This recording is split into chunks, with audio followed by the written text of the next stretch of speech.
Isa sa dahilan kung bakit nakakasira ng mental health ng isang tao dahil kapag binubuli natin ng isang tao ay nasasaktan natin ang kanilang damdamin.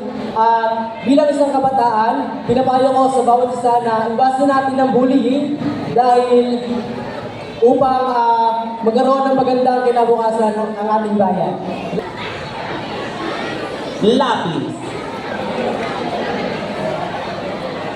Good evening.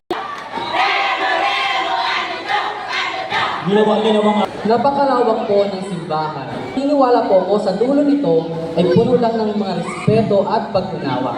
Dahil iisa lamang po ang sinasamba natin pero magkakaiba ng pangalan. Dito po tayo namamahinga, marami po tayong mga pagsubok, pero ang isang solusyon lang na napakatalagang epektibo ay ang sumimba at manalig sa Panginoong Diyos. Ito lamang po ang maraming salamat.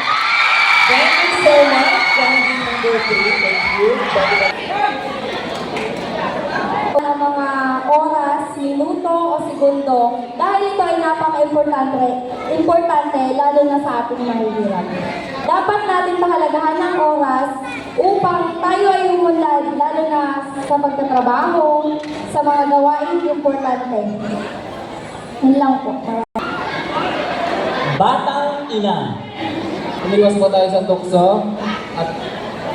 at makinig po tayo sa ating mga magulang na nakakatanda dahil ito po ang makakabuti po sa atin. Yun lang po. Ang sasakyan. Hindi rason kung bakit nagsira ang ozone layer natin. Yun lamang po. Thank you. Puno. Ang puno ay masama sa ating kalikasan dahil ang puno po ang nagpoprotekta sa ating upang hindi bumaha sa ating mga kalsada at hindi po mag-landslide. Yun lang. Thank you.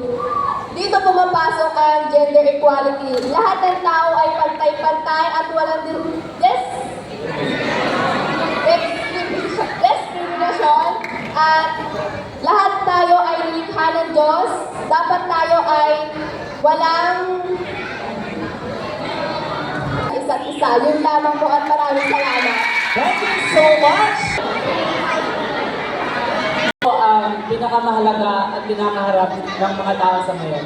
Kasi kung walang pera, maraming taong naghihirap sa mundo. Yun lamang po at maraming. Di yan po nagkakaroon ng malnutrition, kakulangan sa pagkain. At magalang sa ating kapwa. Yun lamang po.